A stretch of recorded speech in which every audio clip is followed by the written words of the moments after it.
Hey everyone, it's Kai from WCC, and today I'll be talking about the best deck to grind ranked with for a free player, alright? If you don't have the money to spend on Vanguard, you like saving money, then this deck is for you. Now, the best deck to climb rank with in Zero is just MLB. It's that easy. Just go build MLB. Video's done, and all good. But the other deck that I think that is one of the best for free plays for you don't want to spend money, yeah?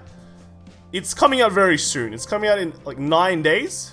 So that means it has to be a limit break deck. So just a bit of context, I did climb JP a bit to at least Legend 20 last season, just to get some Dayushas, and as you can see, and somehow ended up in 624th place. It's actually not that, the rank doesn't like inflate that badly in JP, so it's fine. You just face less VP farmers, so that might not be cool. But I used the deck at the end to climb the rest of my ranks to 20 because I found climbing ladder was really annoying. So I'll show you what decks I have, okay? It's not like I don't have decent decks, because as you might know, JP recently gotten some crazy events where you could just get free triple R. So see, I've got Aqua Force here. It is pretty much fully built. It's got everything that you want. Oh, that's the wrong way to do it, eh? Sorry. So you can see here, I've got all my Maelstroms. Maybe I'm missing some Naval Gate. I'm just like missing one card pretty much, right? So this deck is pretty much complete. Aqua Force is the new flavor. It's really good.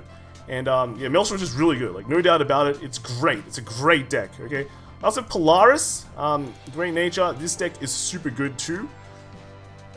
Recently got it because of the Aichi metal thing. As you can see, I rolled 3 Leopold, but who cares? Like 3 Leopold is usually fine. And then we've got some other decks, like here we've got Dark Irregulars. Maybe this isn't the coolest thing on the block anymore, but this is kind of the deck I started off with. You can see it has like 4 Chariots and it's all good. But the actual real deck that is like the most amazing is Narukami. Okay, so here is my Narukami deck. This is very similar to Alan's build, except more on a budget, right? The only triple R's I have in this deck is just Vermilions, and this is the only card that you will ever need to complete this deck pretty much. Because what this deck is all about is turning off your brain, going fast, and destroying your opponent. And that is exactly what you need to do when you climb rank. You don't want to think long time. You don't want to think of great plays of Aqua Force. You don't want to think of like, having the possibility of making mistakes of Great Nature. You just want to win as fast as possible to get the next game and try to get the next legend rank as soon as possible. And this is what Narukami can do. So we will quickly go through the deck and I'll explain why this deck is so cool. Alright, so we run Spark Kid, we run Saishin as a starter. This guy is amazing. If your opponent gives you damage, you can kill off their starter if it's any good. But in this deck, you can also just save it because it kills grade 1s. Against MLBs, they will probably damage deny you so that you don't get to kill off their Wingull Brave unless their Wingull Brave gets nerfed. Then you just don't really care about Liberator Girls, whatever it is. Just you can just save it, right? So this starter, great, gets rid of something, but it combos very well with another card we're running here, and that is Dragon Dancer Stormy. Now, when I looked at Alan's build, I was like, this card is really amazing. Because what this card sets up is that when you retire something with an effect, this card gets 3k. And what this means is that when you get this early in combination with like a grade 2, on turn 2, you ride grade 2, then call out a grade 2 on a Stormy. With Saishin, you can guarantee 2 damage. And that is basically what you just want to do every game. Guarantee 2 damage early on. Next turn, they either commit something or they damage deny you, etc, etc. Again, you deal another 2 damage when you ride grade 3, and then after that, they're just on the ropes, and your game is pretty much all good. The rest of the grade 1s, like the best thing about the Stormy as well is she's common. She's common, so it's very hard not to get her. The rest of the cards here, we have Dragoon, Red River Dragoon, Vanilla, 8k, hits numbers. You're gonna face more cross rides nowadays. Hardest card to get in grade 1 is your Garudo. Yeah, this is your Null Guard, so just you can save up your Null Guard points now and just trade them in later. And then the last card here is just we're running 2 Rising Phoenix. Rising Phoenix is okay. Play it down, get a card.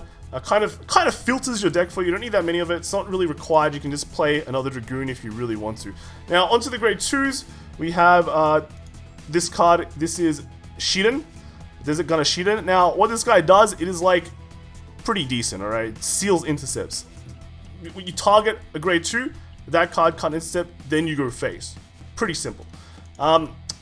Death Scythe pretty much does the same thing.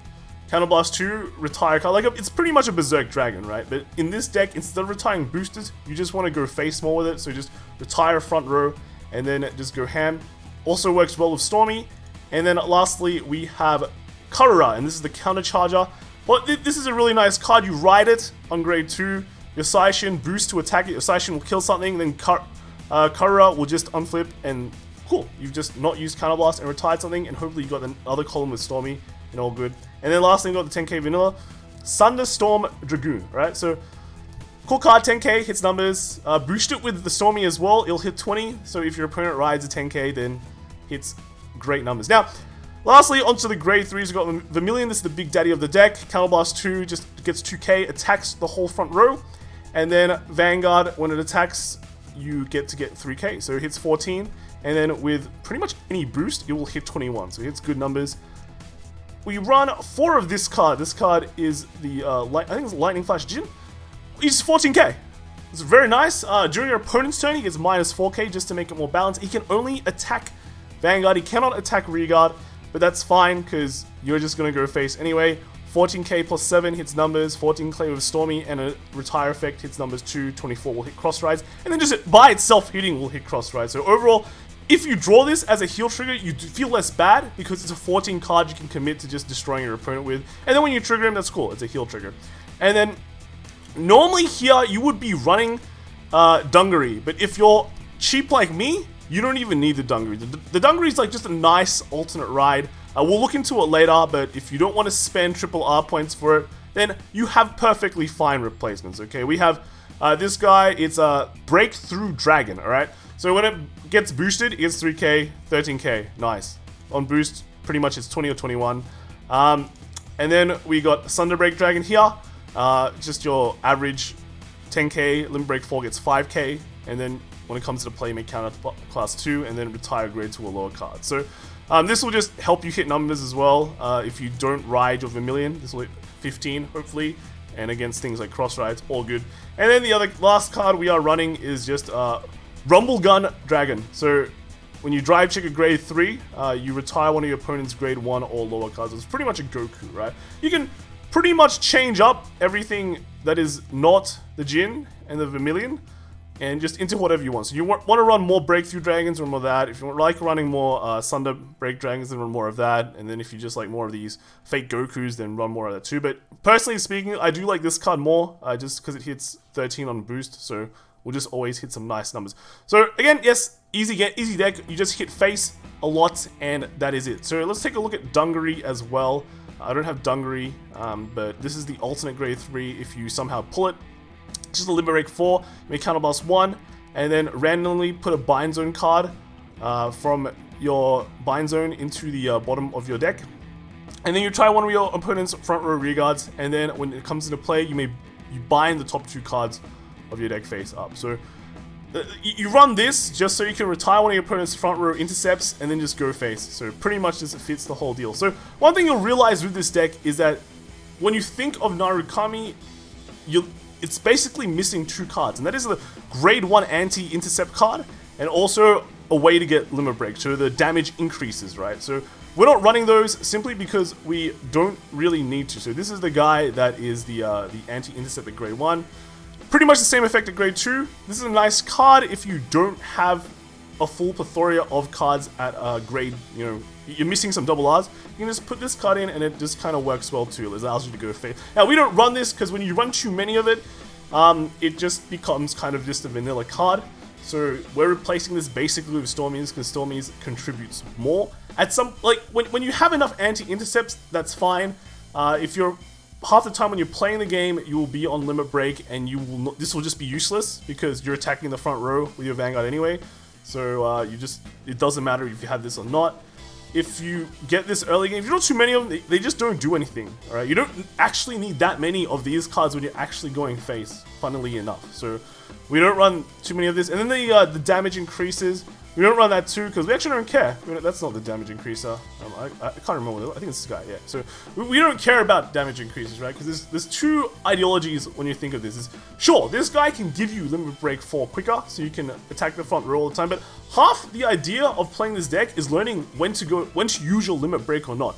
Sure, you can always just wipe the front row every turn, but there are situations where wiping the front row and just attacking your opponent's rear guard normally will do the same thing as well. So learning when to do that, and then learning when you don't need to just spam the LB4 is at least one of the skills you need to learn when playing this game. Although it's about, you know, just going face, right?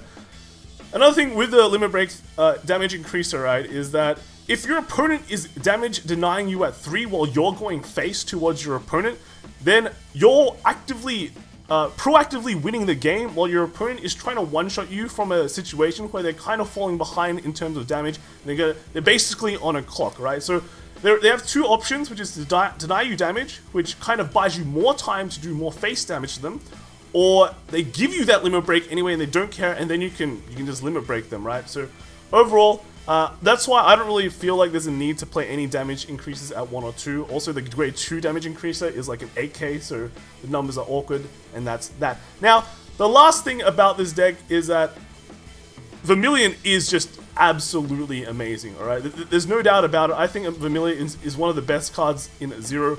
Being able to attack your opponent's front row gives you the ability to just knock out 3 null guards when on the turn. Like if they're at 5, use the effect, 3 null guards are gone or they're dead.